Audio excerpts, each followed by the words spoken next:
All right, everybody, welcome to another episode of State of LA. Today I'm joined by the usual suspect. Today we got Billy Delgado with us. What up? What up? What's up, LA? And of course, man, we got the man of himself. We got D-Bot, Draga, Donald Paz with us. Yo, yo, yo, what up? And so, just a normal day. We got the usual stuff. The Doyers won. Let's go. Yeah. Yeah, I've been waiting that for 4 years. And for whoever said that 2020 didn't count, suck it.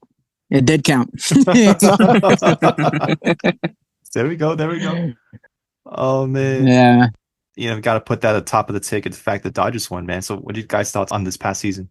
Well, let's give it up for D-Bot. He's been kind enough to host a chat. Chat group.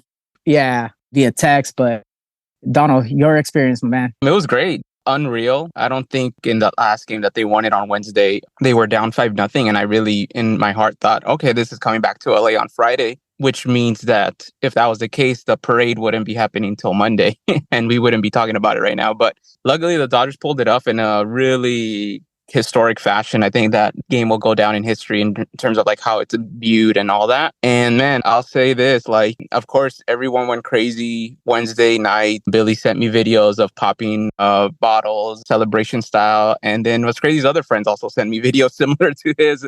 And it's kind of funny because it goes to show you like the tradition of baseball, which is, you spray a bunch of alcohol on you. And it's really cool to see that because to Billy's point, it hasn't happened in such a long time. And even though they won it in 2020, it was a different time then. You know what I mean? Like you couldn't really do that. It was interesting 2020. It felt good, but it also felt very like, okay, this is just good news for the sake of everything that was going wrong that year in terms of COVID and everything. But this time around, it just felt super euphoric. And you just kind of felt it in the air in the city. I feel like Thursday, everybody was wearing Dodgers hats everywhere I went. And then Friday was the day of the parade. And it was crazy. It's like, I'm like 10 minutes away walking distance to parade route. Like I could have easily attended it, but I had to be at work. So I had to be at work during the midday, which I had to watch it on TV. But it was crazy because on my way to work, it was like everybody was swarming into the area that I'm in. Like everybody was walking into it. Everything from downtown LA to the Philharmonic, Walt Disney. It was just all blue everywhere. You saw the hats, you saw the jerseys, and it was just crazy because you just felt it. It was like there was aura in the air. It felt like the city for once was united, even for those couple of hours that they did the parade and the celebration at Dodger Stadium. It felt really euphoric. And then same thing too, like on my Instagram. Saw a bunch of friends bought tickets to go on that day, and it was really cool to see them experience it. I had one friend whose sister lives in San Diego, and she drove up from San Diego for that, and I was just like, wow, this is crazy. But it kind of goes to show you, man, that sports brings communities together. And I think Dodgers and probably the Lakers too, I would say, are probably the two biggest LA teams where like if they win a championship, the whole city unites. And as I'm speaking right now, I'm seeing three little boys, one with a skateboard, one of them has a Dodgers hat on, the other two have Dodgers hoodies on. And that's kind of what it's like right now in LA. It's crazy, but everybody's rocking Dodger blue everywhere you go. Oh, for sure, man. That's dope. Nice. Yo, Bill, how do you feel about the festivities, man? How do you feel about Dodgers bringing home? Well, at first, this postseason was kind of crazy. First, starting off, taking on the San Diego Padres, which was really much of a wild ride. In my opinion on that series was more of a championship series than it was with the Yankees. Then meeting along the Mets, I thought that was going to be another challenge for the Dodgers because once the Dodgers go in to the National League Championship Series, it's like you're not out of the woods yet to celebrate. And I thought that was a challenge, but Dave Roberts and the bullpen had to figure things out to work things up. Then going against the Yankees, just got excited because of a rivalry. And I was texting Donald's, man, we got to be the ones since 1981, because that's the last time the Los Angeles Dodgers beat the New York Yankees in a World Series matchup. That was my saying. Hopefully we would get it. And so my surprise, it was a great series. The two in LA, two at the Bronx. I didn't expect game 4 to go that way, but at least they forced a game 5. Which was good. Seeing the city united, as Donald was mentioning, was great. And I thought I was really missing out. And I was just soaking it in, being posted on my phone on Friday, being at work. I even asked people, you think if I would have spent a bus ticket like $120, be there first thing in the morning, drop off my stuff, head towards the parade, and then leave that same night to come back home Saturday morning, would it be worth it economically wise? I'm not too sure. It would have been a crazy thought if I had planned it more ahead. However, congratulations to LA. That's a big up for the city of Los Angeles, and winning that honestly has been not talked about because it's like, hey, so we were mentioning earlier 2020, the argument that didn't count. They called us, it was a Mickey Mouse ring, a short series. But now we could counter argue with that and be like, well, we shouldn't even be at this World Series either, with a lot of injuries coming from the bullpen, more injuries during the postseason to come, right? Especially in the World Series, that stolen base slide by Shohei Ohtani. I don't think things would have been in our favor, but here we are celebrating, And, now I learned from my favorite baseball player, Mr. October, Kike Hernandez. We used to have the expression, it ain't over till the fat lady sings, but now it's going to be, it's over when Fat Joe sings. That was a crazy side storyline. I'm sure you saw that, Mike, on the internet, the Ice Cube performance and how he nailed it and just how Fat Joe didn't. It was interesting. And just like a quick note on that, my take on like the Fat Joe thing is that I get it. He's from the Bronx, and obviously that's where the Yankees plays, the Bronx, New York. But I don't know, man. It just felt very revealing how his catalog doesn't hit the way he thinks it does. And I feel like it's just kind of crazy to think that it was supposed to be a better thing than what it was in terms of the execution. And for whatever reason, it just wasn't. I know a lot of people were saying like, oh, well, was Fat Joe just not on it, his 8-ball or whatever? Like, it was just like, no, it's not that. I think it's just, when I hear his songs, they just sound like 2000s rap songs. They sound kind of dated to me. They don't sound like anything timeless the way Today Was a Good Day was for Ice Cube and stuff. So yeah, it's just kind of like not his fault, really. It's just unfortunately just the way his career trajectory was. I mean, this is why he's a podcaster now, right? Because he still needs to make ends meet, and why Ice Cube's out there running a basketball league and doing a bunch of other ventures, because it's like his music was already time-stamped and it's like a legacy thing that he has, and it's just very optional for him to make music if he wants to. And I think for Fat Joe, it's optional too, but he's kind of still out there trying to, make it happen in terms of other revenue streams and trying to be kind of more of a social media influencer type of guy. And it doesn't translate well when you talk about performance in music, right? This is kind of similar to the verses, right, with the Diplomats and the Locks, where like the Locks look like they were locked in on the performance, and that's why they outshined the other guys. But it was just kind of a funny caveat to the whole like World Series thing with Fat Joe, because I almost felt like he was a curse to the Yankees.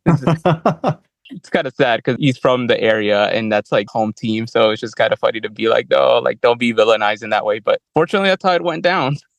Yeah, like to Billy's point, like Kike made a really good point. And I thought it was a really funny kind of clap back to just how that played out with the music thing, And this is on the heels of just Kendrick Lamar killing it for LA this year. You know what I mean? Oh, heck yeah. It's just crazy to see. And also, I wanted to say real quick, shout out to Mike, because he's the one that came up with the artwork for the pod, and the pod artwork does have the Dodgers colorway on there. So I guess it was a sign for what's to come. Nah, man, when I think LA, man, I always think Dodgers comes to the top of the ticket, then and Lakers. Yeah. Even though I'm not really big on sports ball, but I was eyeing those deals, bro. Every time they won a game, like, yo, trying to get my free pizza at CPK. Barbecue chicken, man, every time. Yeah, man. Yeah, and I think the Dodgers hat is just like an LA native thing, Like, even if you don't watch it, you still rock it, Oh, yeah, man. That royal blue, it's too fly, bro. You gotta do it. Yeah. Oh, man, speaking of some Latino pride, bro, are we going to just jump into it? Oh, man, I gotta sit up in my seat for this. Do it. So, there was a rally, right? And there were some choice words being said. Some people think they got jokes, Billy.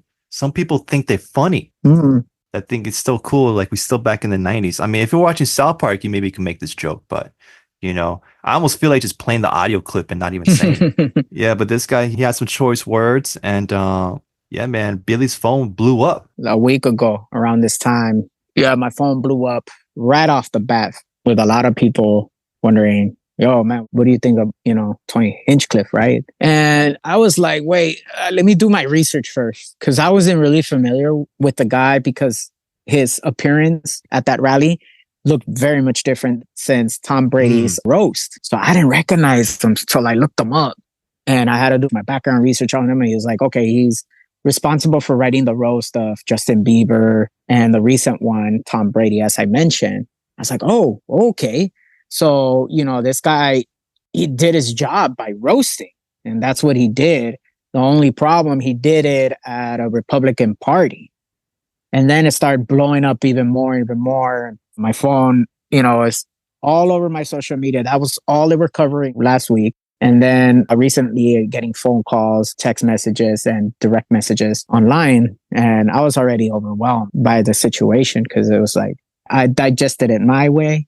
Other people digested it their own way, what have you. And all I had to do was just locked in and see other podcasts and people who had an opinion on it, right? Because the guy, he was doing a roast. It's just like the best timing because it was in the middle of a campaign. On top of that, there's a lot of Puerto Ricans, Republicans that are on their way to vote or maybe already voted for their selected party or their selected candidate as well. So other people from opposing views, you know, they were saying their opinion, like shamefully, you are rooting for this political party where they really make fun of you and down in your face, and not only your face, but the culture where you really came from. So that's the whole spark of the controversy that came about. This Latino opposing party was telling the Latino Republican Party, it's like, wow, they really made fun of you. And then you're here accepting that joke, a very inappropriate joke that it shouldn't have happened. Right. Now, on the other hand, there are other political issues that are occurring in Puerto Rico.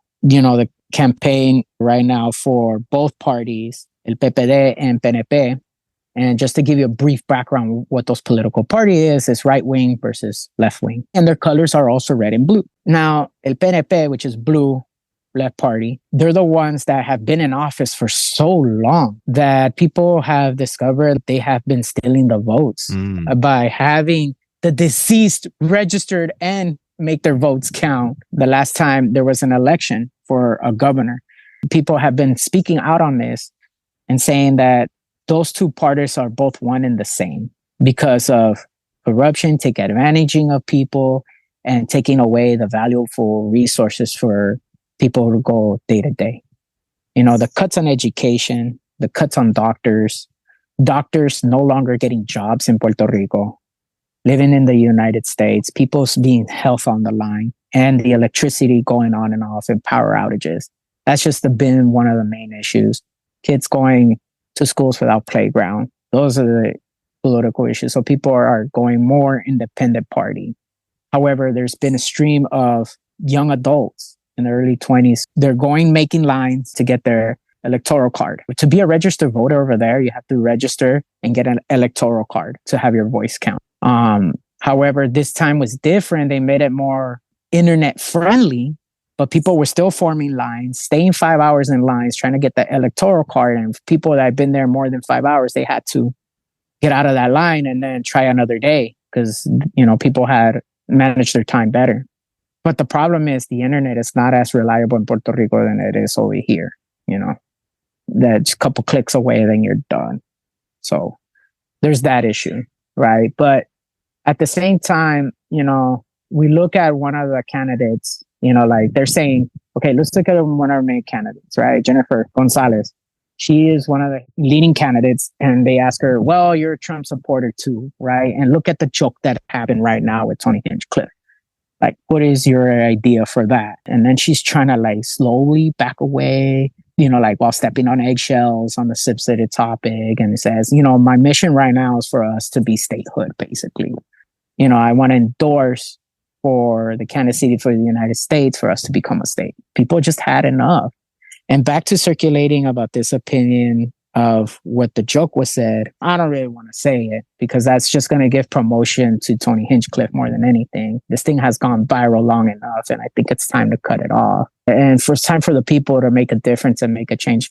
And to your perspective party here in the U.S. as much as it's in Puerto Rico, right? Because there's some issues that need to be resolved and there's some conversations that need to be had across the table, and whether in your house or whether your next door neighbor, peacefully, of course, right? I mean, we were just talking about sports just now. Only because we wear a jersey, that doesn't mean we're part of the team. We're here part of the fathom and part of the fun and see the excitement and go through those emotional roller coasters. It's the same thing, you know, rooting for a political party. Yeah, you might wear the red hat or you might wear the blue hat. Doesn't matter. If you went to vote, you went to vote. They're going to make decisions no matter what, whether you're present or not. Decisions are going to be made. So same thing here. So that's why we need to have those peaceful conversations when you're talking to people and be respectful, of course, and be centered to the conversation. So to the joke is that Puerto Rico has been here for so long and it's been the oldest colony in the world. And I really hope for a change. And we're more than that. And Puerto Rico has a lot to offer. And in my opinion, in sports, movie, entertainment, what have you. Puerto Rico has a lot to offer, and especially a great hospitality, with or without the tourist, of course, you know. And hopefully there is a change because, man, people do need their electricity. Kids do need their education. People need to have health. People need to have affordable jobs, affordable housing, access to housing, and for the beaches to remain public. And that's another issue I didn't reach about, that a lot of investors trying to privatize beaches. They're trying to do construction in natural environments and natural life where there shouldn't be no construction. And they're trying to damage the natural resources in Puerto Rico, and that shouldn't be happening. Yeah, man. I mean, the joke is long past now. It's not water over the bridge, but that should give awareness about the social issues that remains on, and it's still a battle. I mean, that's all I got to say about that. That's fair enough, man. Yeah, I definitely want to make sure that, because I know you felt a certain way about it, so I want to make sure that you had a chance to kind of express your thoughts and feeling on it. And I think I want to segue into something else, which is just in general, the Latino vote, right? Because, you know, like an important thing that you brought to me when the Puerto Rico conversation came up is the fact that, oh, now we're going to talk about it. Mm-hmm. Now that people want to vote, that people are trying to win over favor, now we're going to talk about Puerto Rico. You know, it's only in certain specific times do we shine light on Puerto Rico and the issues happening in that territory, and not the rest of the year. You know, oh, another hurricane hit, we're going to talk about it for a few days and then move on to the next conversation. You know, right now at the election cycle, oh, this joke happened to be made. Now we're going to talk about Puerto Rico. But other than that, you know, there's a lot of issues that are going on. You're always posting and highlighting things on your socials about what's going on currently. Yep, exactly. Remember, is it X-Men 2? The old one, the early 2000s, where Charles Xavier, he visits Magneto in that prison and they start playing chess. Remember that scene? Yeah. So everything that's going on now with political views, both in the running governors in Puerto Rico, right? There's 3 of them that are on the lead. Well, 2, the independent one in PNP, Jennifer Gonzalez, Juan Del Mao, they're at the head. Plus, right, with Trump and Kamala Harris. Okay. Remember that scene with the chessboard, and then they're all clear glass, nothing metal, right? So it doesn't give Magneto the upper hand of trying to escape. So it's just like that when it comes to those political parties, right? There's just 2 people with opposing views, right? There's the antagonist and protagonist, right? Just trying to get to know each other, and they have really too much differences. And when I reached you via text, it was like, man, every time where it comes to Puerto Rico, it's always a Ponzi scheme. It's a political Ponzi scheme, man, to us, because it's like, how long Puerto Rico has waited to either become a statehood or independent. And I had to read a book, and this is when I put one on my socials, because I follow this influencer named Dean Huertas, native from New York, who moved out to Bayamón, Puerto Rico, to get a hold of his culture, and he's making a difference in Puerto Rico. And he read a history book, The War Against Puerto Rico. And that's the true history of how, from being colonized, not once, but twice, first the Spaniards, then there was the Spanish War, the Americans came in, then the changing of educational systems, having governors from the United States going to Puerto Rico, having a doctor making research on the native people from Puerto Rico, and writing a letter saying horrible words. I'm here to find a cancer to kill him off, basically. And he's never been charged, or evidence haven't been brought against him. To women being tested on the birth control pill, Vieques being blown up, from independent parties trying to march peacefully and police coming in under the orders of the governor and people from the United States to shoot them down. And then getting profiled. If you're an independent party, you get profiled. They put you in a carpeta, and they put you on this file, and people spying on people, and this whole,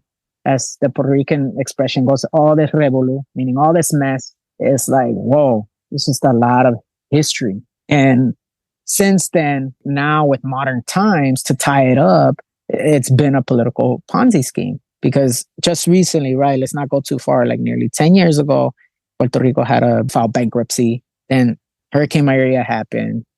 Then 2 years later, the earthquake happened. And then people found out that they were locking aid, like water, diapers, food, and these warehouses. So people broke in, they had enough, right?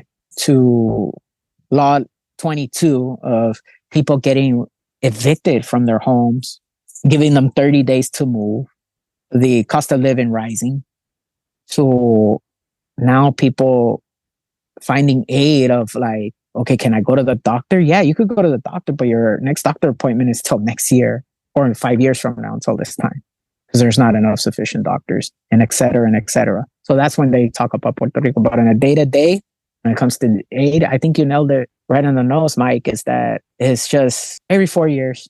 Or if it's a natural disaster, let's just talk about it for 5 minutes and let's move on to the next. So a lot of people ask me, man, how come you guys are not a state? Because we're the oldest colony. And it feels like we are the foster child that never wants to be adopted.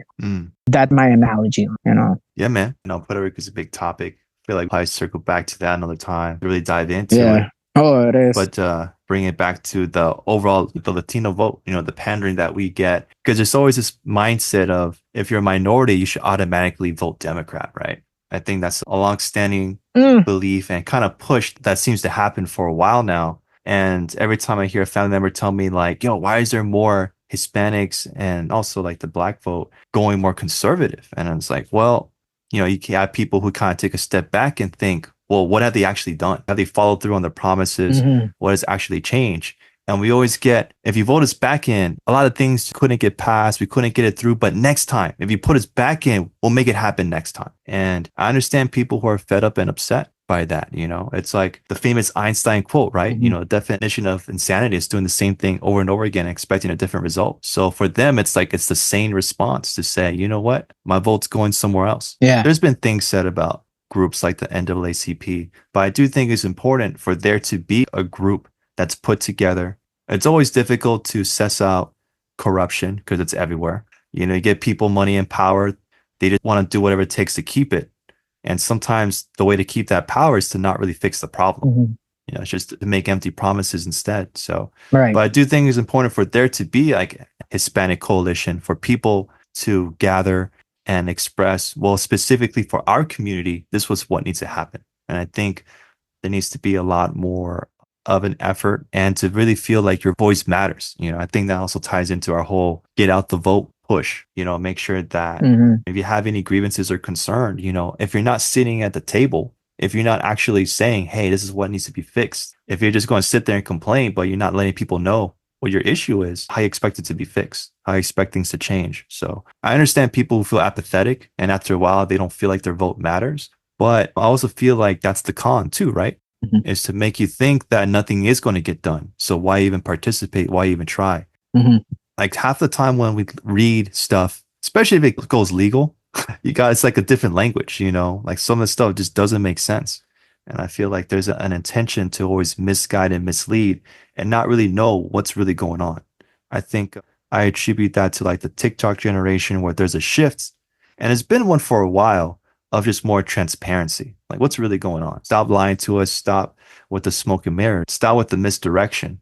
And that's a whole different topic to get into, but be involved and pay attention more. So I think going back to the Hispanic vote, we really do have to look at like as a community, what needs to happen. I mean, we were lucky, right? We were sent to private institutions growing up. So we grew up in areas that were gang ridden and where people would end up locked up or not make it till the 20th birthday, things like that. So we were given the opportunity and we made the most of it, I think. I think there were some statistics too that when you see other people, I think that's a complaint too, right? Of like, why does it matter that you have to see people of color succeed and do well in different areas? Like, why is that such a big deal for representation? And it's part of it's like, if you're instructed by someone who did well, who succeeded, and they look like you, it does something. It makes you think like I could make that happen for myself too. It's not like you're trying to do the impossible and do something that never happened before. It feels more daunting. I don't know. I feel like I'm rambling. No, I hear what you're trying to say. It's about technically one is that how is us going to vote, right? Trying to help us to change within a society where we actually came from, right? Where we could have been a statistic and we made the most of it. based on the little resources that our parents gave us, right?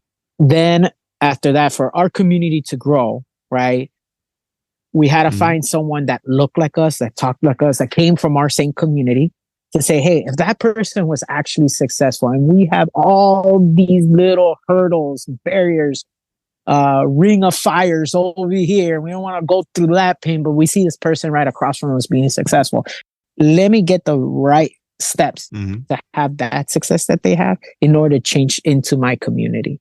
And I think that's what I'm hearing you say, right? For now, us being an adult, and especially coming from a Latino community, whether it's like Lincoln Heights, Pequot Union, MacArthur Park, Echo Park, what have you, right? You want to invest more into your community of bringing in the change. Even though we have the big people, the higher ups in Washington, D.C., right, that use us as a Ponzi scheme just to cast in a vote, whether it's red or blue, Democrat or Republican, it don't matter, for them to bring change to us.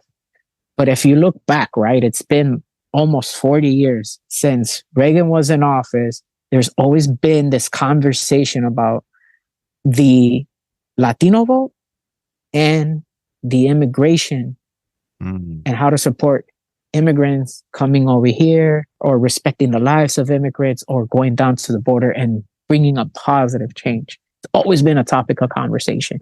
And those have been in the U.S. for so long. Okay, how can you bring the change? I think I hear you saying that. It's not rambling, but I'm trying to reflect back to it.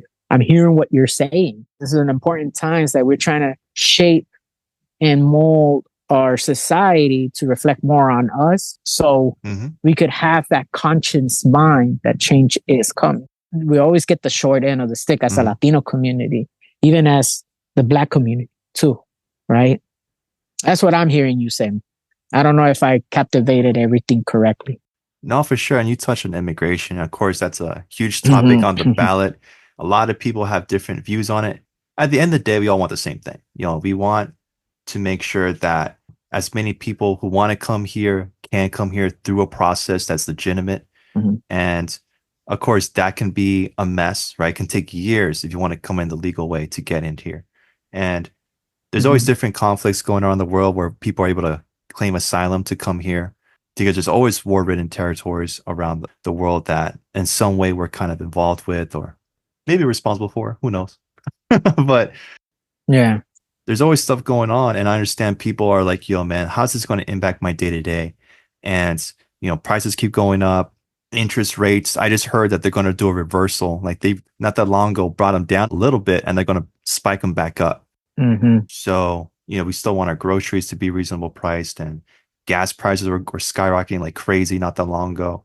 So I understand people are kind of looking around, trying to point the finger at like, what's going on, what's happening. And then a big thing with LA is like the homelessness, you know, the fact that allegedly, you know, I think it is true, but allegedly like people were being bussed here, you know, whether they be homeless or illegal, were being bussed out of Texas and other states that are trying to deal with the border. And part of the reason why they were busing them is the fact that states don't have the legal right to send people back across the border. That's a federal process that people need to go through. So their solution is like, hey, since we can't move them back across the border, we're just going to send them elsewhere.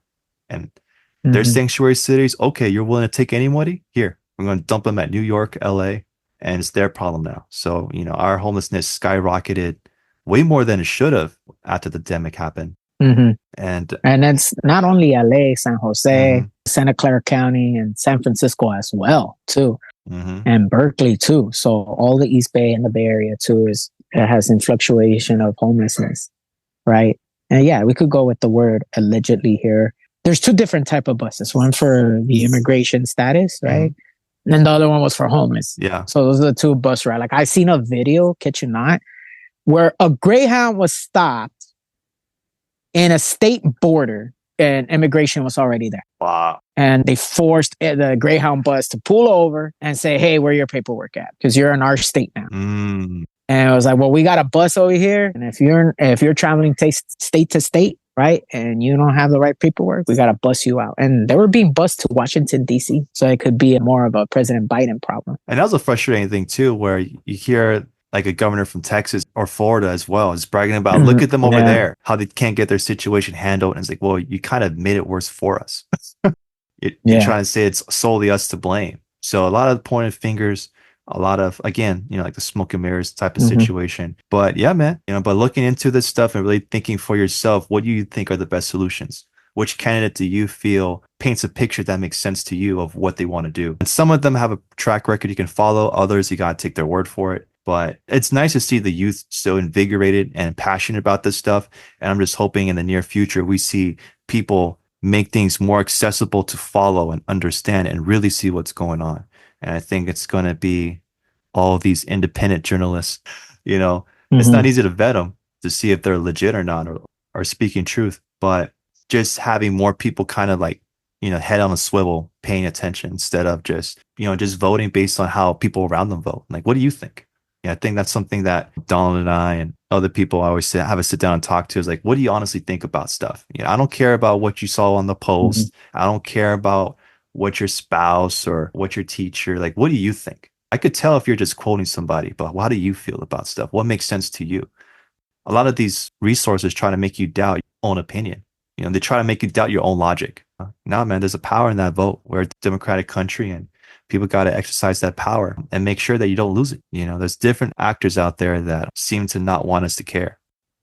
They rather just have us doom scrolling on socials. Now, this is an important election, and I appreciate the fact that it seems like voter turnout so far seems to be increasing every round. The last election, Biden, Trump, in the past 70 years, that was a record that was broke. And hopefully we break that record again this year for this term. And I don't know, Donald, you've been silent. You got any thoughts, man? I think you both made some amazing points, so I won't say too much. And if you're a citizen of this country, I think you should definitely exercise your right to vote. I know people have different thoughts on just like the candidates in terms of presidency. Like everybody's different. And I feel like you just got to vote who you feel is the guy or girl you want to see up there be represented. But outside of that, which I know is more on a national scale, I think if you choose not to vote for a president just because you just want to opt out, which you have that right to as well, you should really go to vote for the sake of the local stuff, because there's a lot of local measures. I know here in California, we had a lot of state measures, right? We had one about, I think it was rent control, and we had one about like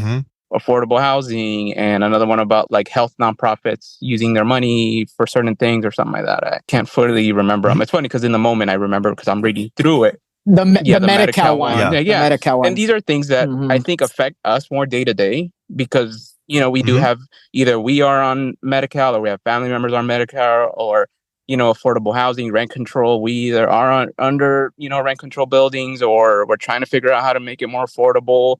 Of course, California is super expensive in general. And I think it's crazy that everyone that's on this call is in probably the two areas that are kind of the probably most expensive in the state, right? When we're talking about LA County and LA, Southern California in general, and then Northern California itself has its own set of costs of livings that are both pretty high, right? And I think that stuff like that matters. And I think even if you opt out on the president stuff, you should at least look at the senators, California senators, and the measures and all that stuff, because I think that's the stuff that really affects us day to day. And I think that can be ignored. I feel like for that reason alone, that's more than enough to have to go to the polls and all that. And yeah, I think as far as like Latino voting, I feel like it's kind of beating a dead horse with every minority where we already know that this is what they do every 4 years, right? They do the pandering, they go to certain areas, they get certain celebrities, they get all this stuff. And it's like all like very, I don't know, to me, it's like you could tell like it's all pretty marketed, and it's kind of crazy to see it that way. But I think to Mike's point about TikTok, like there's so much transparency on the internet now that like you can kind of catch when something sounds like a marketing thing or like a promotional thing with like a celeb endorse or like anything, As far as Latinos go, it'd be nice. I am fully aware that Latinos are not a monolith in general, right? Like I have friends that vote Republican and that they are Hispanic. And that's just who they are. And I think it's fine. Like, I don't think anything less of them. They're still my friends. We still hang out and we have good times. We celebrated Dodgers and texted each other and all that. But you know what I mean? It's like that. That happens. And then I also have friends who are very Democratic and that's who they are. Like, they just don't like anything Republican. And I think that's fine too. I think like it's hard to push it into Mike's point earlier where it says you have to vote Democrat because you're Hispanic or whatever. Like, it's kind of tough. And I think as time goes by and as younger generations are coming about, the thing is that people are having different experiences growing up now. So I think if anything, you just got to hold your local officials more accountable more than anything than the national people. Because the national people, we have no reach to be honest. Like, I'm not going to be able to tell Kamala anything or Trump anything, but I can tell my local city council member, you know what I mean? I can say something to the person that's running my district and stuff, or make my voice be heard. And I think it's just like that. And I think, if anything, what I would want for the Latinos in general is just to be more informed and be more educated about how you come across during election cycles, because sometimes you don't want to feel like you're in this ignorant thing, like Mike said, where it's like a group think, where like the whole group thinks this way, so we're all going to go that way and stuff. But instead be like, okay, like what values do I have and what values do I represent, Because at the end of the day, like Latino is just more like an ethnic background more than anything. But then within Latinos, you got your Christians, you got your Catholics, you got your kind of more seculars. And then those also play a role, right? Like, I think the Pope chimes in on the election too, right? Kind of crazy because ideally he's tapping into the Catholic market, and Latinos are a part of that. They're not all that, but they're a part of it, and kind of can sway you if it's the group mind. But like, even within that, it's okay, but what do you think? Do you agree? Do you not agree? It's nothing wrong with disagreeing. You know what I mean? It's just a matter of just understanding that you don't hate them for that. You just say, hey, like, I love you, but like, can't ride with you on that because of these convictions that I have as a person. And I think that's all individual. That's something that plays into it. And I think you just got to go in what you feel is your part. It's your way of kind of getting your voice heard. So there's nothing wrong with it. And I think people should exercise that. So those are my 2 cents on Latinos and voting. Yeah, and additional to what Donald's saying, you think right now it's a 4-year campaign, but in 2 years, you got to go back again and hit the vote, because that's the most important one when it comes to the House and state Senates. And then you got to be also vigilant for your mayor vote and your state governor vote. So you got to be vigilant in all kinds. And what I agree with Donald here is about being well informed, being fully equipped, right? Like for me, these little bills that Donald touched on, like Medi-Cal, the affordable housing, rent control, what have you. Like I had to go online, even though I had the ballot with me with the information, to reread things. And it took me like about almost an hour just to make the choices for local elections as well, right? To be focused. So that's, be well informed, be well equipped in order to captivate what you're reading, and then boom, make your choice on a piece of paper. Yeah, I know we spent like an entire afternoon, like half the day reading through and understanding and double checking. Like I said, like the wording isn't always the best, and you always have to clarify and expand upon like, what is this actually doing and mean? All we do is encourage people to vote. We're not telling you who to vote for. I think that's BS. But hey, man, if you want to be heard, speak and take action. Exactly. Don't just be on standby. Don't be passive in your own life. Like everyone wants you to focus on the big ticket, like, oh, the president, the vice president, all that stuff. But like the guys mentioned, there's a ton of local stuff going on in your local community, in your state. And hopefully one day I can have a sit down with a good friend of mine who's very into this kind of stuff and have an in-depth conversation breaking down exactly how government flows and works, so you can really try to make an impact, because the greatest impact you're going to have in your local community is your local government. Don't think senators and Congress people and the president's going to fix your personal issues at home. They handle the big picture stuff, things specific to your community that you guys need. You guys need more funding for schools. You guys need better housing. You guys need better healthcare services. All that stuff is going to trickle down more to your local. So we can just encourage everybody to get out and vote. Exactly. All right. Now let's transition to something lighter. So we were talking about one clown earlier who missed the mark. Now let's talk about another one. Yeah. So let's talk about the latest Joker movie. Joaquin Phoenix, still proud of him. Still proud of Joaquin Phoenix, no matter what other reviews are. I don't know, because he's Puerto Rican. Also, I'm always proud of his work, no matter what. The guy never fails in performing. I mean, that's my opinion. But yeah, let's touch on the Joker. Yeah. So, there's a lot of high expectations because the first one blew up, man. The first one made over $1 billion and it was much celebrated. A lot of people loved and appreciated the film, but also people were kind of terrified of the film. They were like, oh man, what if someone's inspired by a guy like this? So due to the huge success and the pressure of that, the director thought to himself, you know what? Let's do something different. Let's just challenge whether or not this is actually cinema. Yeah, let's make a musical. Everybody likes musicals, right? I mean, I haven't seen a great musical since Wicked in San Francisco at the Orpheum Theater, but other than that, though, in cinema, a musical, I don't know, man. that's a whole different experience between a play and a movie. I think I get more of a vibe musical play than I could do in a movie because it captivates me in more in a play. And if a song is catchy in a play, oh man, let's do it. You know, like and in a movie you're like, and then you have to dissect what the whole song is about. That song is interesting. I can't wait to go home and check out the Easter egg on YouTube on that. I mean, I geek out. After I see a film, I have to geek out and be like, okay, I wonder what the other people who are fan of the Joker or fan of Batman, I got to find an Easter egg and find out what the heck is all this mean, right? So that's my opinion. I mean, you get more out of a play. Go out there, see a play, see a symphony, be captivated because it's live, it's right there. A movie is just going to take a while. So I ain't mad at it that it was a musical, right? I've seen musical movies before and I don't think I was like, I'm here with an open mind. And the reason I went is because you and Donald texted me like, yo, I already checked out that Joker movie. This is my take on it. Yo, my mom told me about, this is the way she rated it. So that's why I went with an open mind to go check it out. I don't think the people that posted reviews can keep me away from me having my own experience on a movie. And then shouldn't for other people too. Yeah, it should be a suggestion. Yeah. I know there's like a lot of debates. It's like, is it because it's a musical? Is there like superhero fatigue? Don't want to like DC anymore, you know?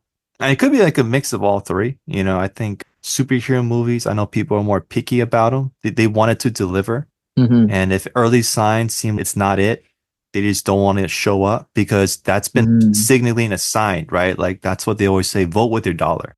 And that's something that I think was a big deal because you had something like Captain Marvel, which I don't know anyone who liked that movie, but that made $1 billion, right? Because it was between the two biggest Avengers movies so far. You know, the next two will probably be even bigger. And I know everyone's freaking out because they're like, they're going too far. I'm like, go all the way. Right. Just do it. If it turns out terrible, who cares? But they swung, you know, like you try to go for the home run. And if you strike out, oh, well, you know, but I think that's the lesson that people always got to take to heart. Like, just go for it. But, with the superhero movies, I just don't like the fact that he was dogging his own movie, man. I'm like, this guy came out and said, I didn't like the way people received the first Joker movie. I didn't like the fact it was celebrated. I like the fact that people like the main character. And you're not supposed to like him. You're not supposed to like idolize him in any way. He's supposed to be a cautionary tale. And he went with that mindset writing this new version of the film. Like the people who saw the early, like first draft, because you always got to submit a rough version of the movie script to then get signed off like, all right, green light it, go ahead with that. And I heard he heavily rewrote from what he sent in. I think what he sent in, that might have been the movie that made everybody happy. Yeah. And the fact he's been distancing himself, he's kind of dogging superhero movies now, dogging DC. I'm like, bro, don't do that. Don't go out like that. You know, like hold your chin up the whole time. Like, yeah, I made that. And just own it, bro. Yeah, that is exactly the point, right? Like be proud of your work, even though there were some disagreements. And maybe you're going to bring this up in a future podcast, Mike.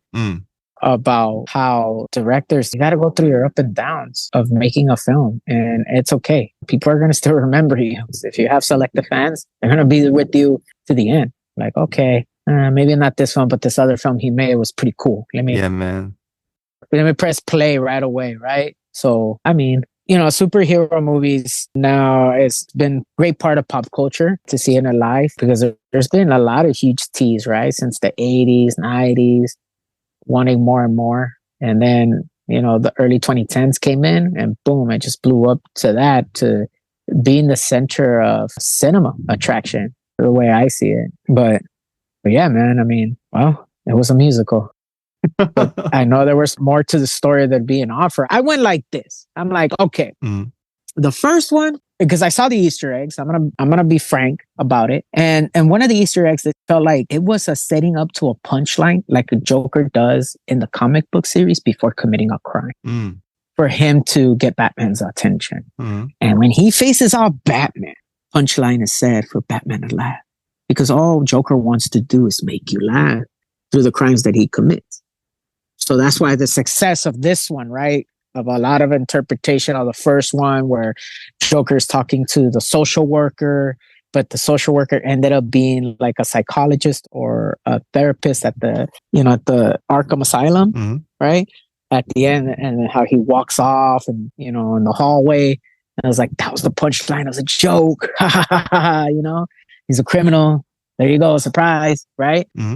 And that's what I was thinking. I was like, dude, it's just a punchline to the joke. The musical is the beginning of you telling you the joke, but you have to watch it all the way to the end to get the punchline of the joke.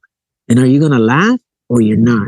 Because either way, the Joker still wins with his joke. Because he captivated you to go get off your butt and go sit down in a movie theater seat just to watch the movie. And that's how I went with that open mind from the first one. I was like, yeah, I know. Musicals didn't seem that attractive, right? But why are you going to stop me? It's like, I capture you, Batman.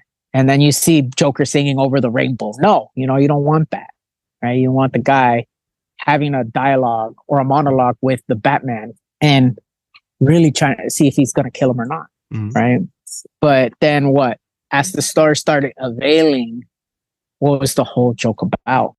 And who was really Joaquin Phoenix's character was, and what was in his conscience, right? So there's that exercise of conscience, and tied it in, as Donald mentioned earlier, is that, on the mental health perspective, where do we put the Joker? In jail for the crimes he committed, or continue for him to seek therapy because it felt like he blacked out and the Joker character possessed him and he did all these actions?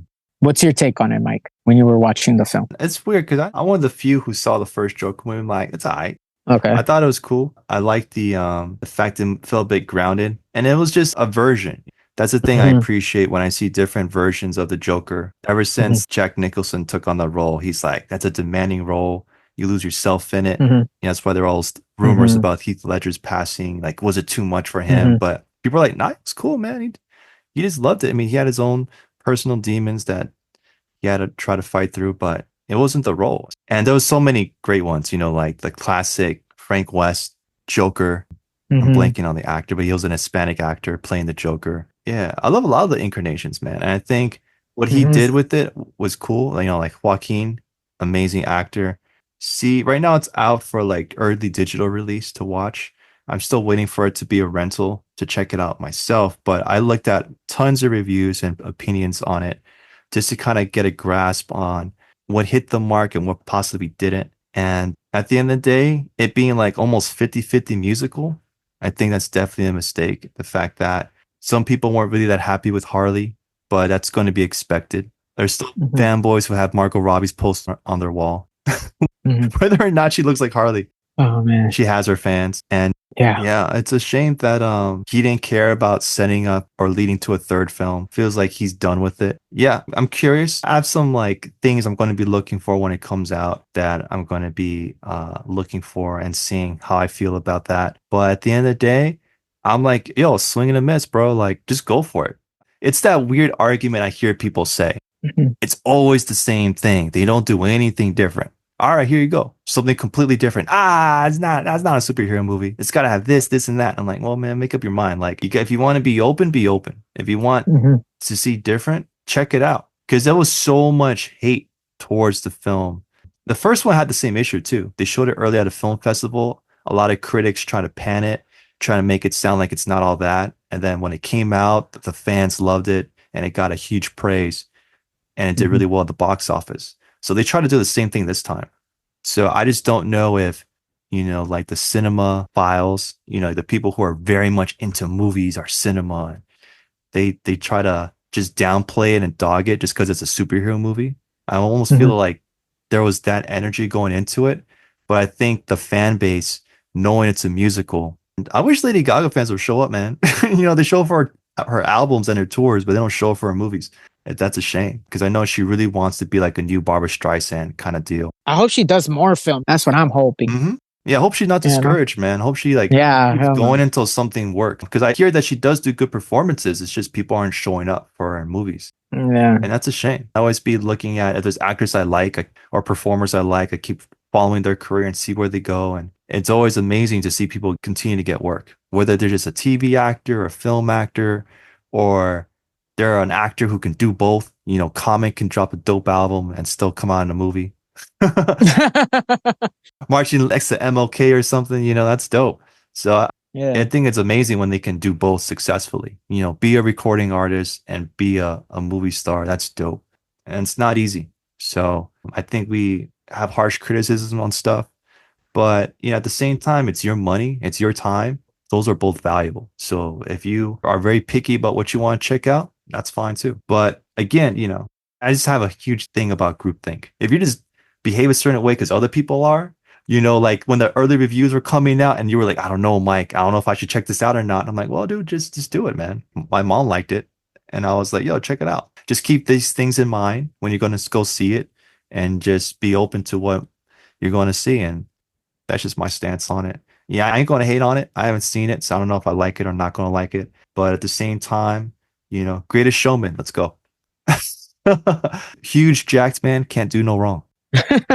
And it's your money anyways, man. I mean, for entertainment nowadays, you got to pay for it.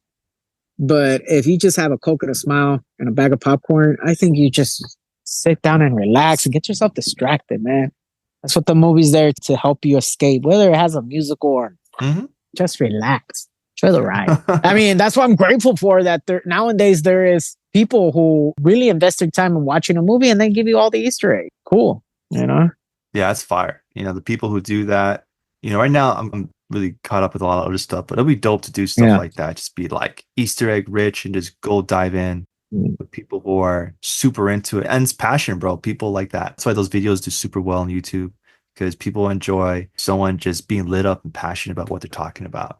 Yeah, it's entertainment, bro. I like how they really encourage you. All right, you know, there's spoilers alert. If you haven't seen it, get up and go and watch it, or go up and stream it, or don't watch this video yet. But if you're going to be here, at least buy my merch. And then they do merch promos in the middle of your YouTube segment. And it's all right, cool, man. I like that you have that new Batman t-shirt. Great. Right on. Good for you. You know, you could show it off in the next, you know, Comic-Con. All right. Let's go for it. Yeah, man. Our only merch is go out and buy a Doyer hat, you know, rep LA. Yeah. For now. Yeah, man. It's a good note to leave off on, you know. Yeah. Yeah, man. All right, bye. Take care. Have fun. Go out and vote. Yeah. Do your thing. You know, we're gonna try to have this out on voting day. Yeah, man. Be sure to tune in, like, subscribe, and yeah, check out the next one. Yeah, exactly. Have your votes heard, and if you don't have any information on what's on the election ballot, please do your research. There's tons of websites. You can just Google it, and you know what's on your local ballot, on your local city, district, what have you. Just vote. You know, focus on your local stuff, as we mentioned earlier. And then I gotta say, good luck, because Thanksgiving is coming. Good luck at bringing the political conversations on the Thanksgiving table. That's all I gotta say. If you don't have a present for your loved ones for this upcoming holidays, go ahead. Just have that political conversation at the Thanksgiving table. It may save you some money, might not. I don't know. Make up your minds. I'm just joking, guys. Man. I'm just joking. Nice. Yeah. All right, buddy. All right. Peace. Peace. Peace. And we out.